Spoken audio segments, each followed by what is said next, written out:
কি হয়েছে কি একজন ট্রাফিক পুলিশ, আমরা প্রতিদিন আমার অফিসে যাওয়ার পথে আমি হচ্ছে ইউটার্ন নেই, তো ওই দিন ওনার মন মর্জি, উনি ইউটার্ন নিতে দিবে না, তো এই জন্য আমি নেমে গেছি, কারণ হচ্ছে আমার অফিসে দেরি হয়ে গেছে।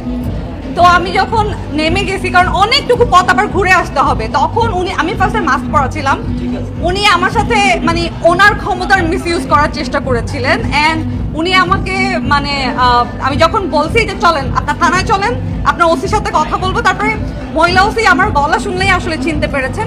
এটা আসলে পার্সন টু পার্সন ভ্যারি করে, প্রত্যেকটা সেক্টরেই আপনার কলিগদের মধ্যেও কেউ কেউ আছে মানে আপনার পছন্দ না আমার পছন্দ না, ওইখানেও তাই আছে, আবার আমার কলিগদের মধ্যেও তাই আছে, এটা আসলে ভাইস ভার্সা।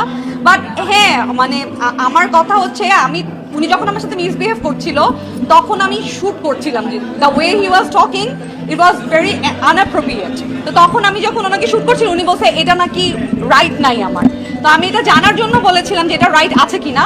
পরে আমাকে লয়াররা বলেছেন আমি যদি ইনসিকিউর ফিল করি, আমি যদি আপনার কোনো একটা ব্যবহারে আমার যদি মনে হয় যে আই এম নট সেফ, আমি এটা শুট করতে পারি ফর মাই সেফটি, তো আমি এটা করতে পারবো, এই আর কি।